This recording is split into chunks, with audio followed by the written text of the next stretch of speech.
Assalamu alaikum. My name is Dipon Chakravarti, and I am a student as well. I am pursuing graduation, and I also work in a call center. And my question is, why is it important for a woman to marry a third party if she wants to go back to her first husband after her first husband has given her talaq?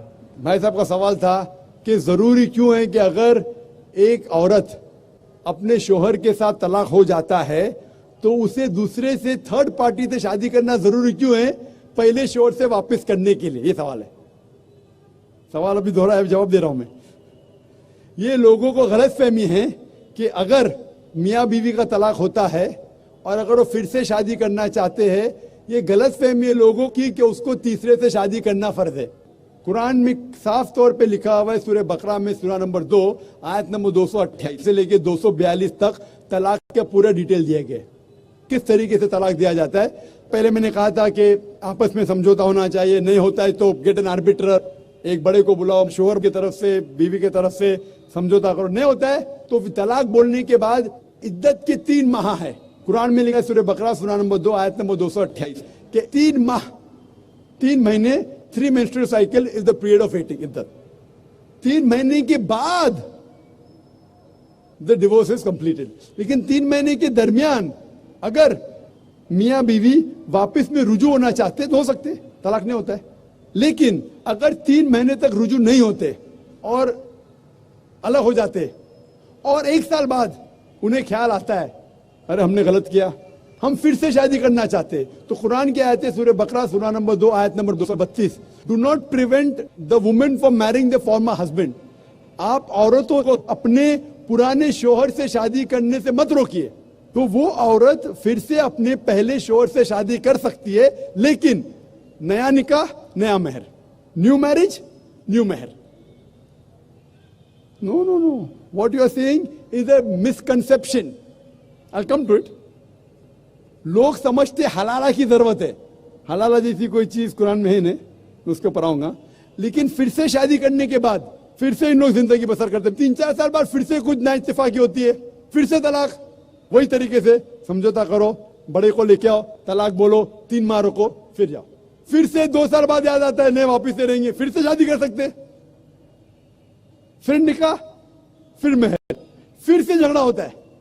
फिर तीसरी बार अगर तलाक होता है तो अल्लाह ताला फरमाते सूरह बकरा सूरा नंबर 2 आयत नंबर 230 में कहते कि तीसरी बार अगर तलाक देंगे तो फाइनल।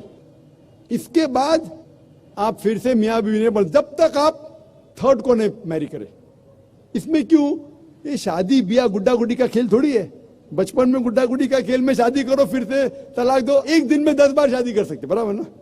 ये जिंदगी गुड्डा गुड्डी का खेल थोड़ी है। 3 महीने लगता है तलाक के लिए, इतना टाइम लगता है। प्राइवेट मीटिंग, फिर बड़े लोग से मीटिंग, फिर 3 माह, फिर जुड़ो प्यार से, एक दूसरे पे कीचड़ में उछालो, फिर शादी करो। मैंने मेरी जिंदगी में किसको भी नहीं देखा जो सही तरीके से तीसरी बार तलाक हुआ, मैं देखा नहीं अभी तक के। 1 बार हुआ देखा होगा, 2 बार, तीसरी बार तो देखा ही नहीं मैं। ये अगर आप गुड्डा गुड्डी का खेल करते तो फिर 1 बार आपने रिजेक्ट किया, 2 बार रिजेक्ट किया, 3rd बार फाइनल, फिर आप दूसरे से शादी करो।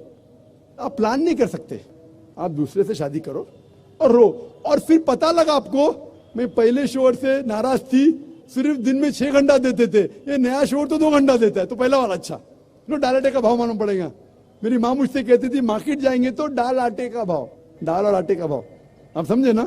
तो हो सकता है क्या, मालूम पड़ा मैं मेरे शोहर से झगड़ा करती थी, वो बीवी कहेंगी, मालूम पड़ेगा नया शोहर तो पुराने वाले से बदतर है, आप समझ रहे ना? और फिर अगर नए वाले से डिवोर्स हुआ, सेम तरीका, आपस में समझौता, प्लानिंग नहीं। अगर प्लानिंग करेंगे कि एक रात तुम्हारे साथ सोऊंगा और फिर तलाक देना, ये हराम है, आप समझ रहे ना? ये कुछ लोग करते हैं, मैं जानता हूं मुस्लिम माशरे में, वो हराम करते। प्लानिंग करना, तुम्हारा शोहर बनूंगा, एक रात बाद तलाक दूंगा, फिर तुम शोहर शादी करना, ये हराम है। कुछ लोग करते हैं, गलत करते, कुरान में ऐसा नहीं लिखते। तो अगर तीसरी बार तलाक के बाद या पहली तलाक के बाद भी, पहले बार तलाक दिए, दूसरे से शादी किए, फिर पता लगा सही नहीं, तो वापिस जा सकते, आप समझे ना? तो ये जो है जरूरी है थर्ड पार्टी के पास जाना, अगर 3 बार सही तरीके से तलाक हो तो इस्लाम में इतनी छूट है माशाअल्लाह, और इतना सही मजहब है, it's the most practical way of life. Hope that answers the question. Bismillah.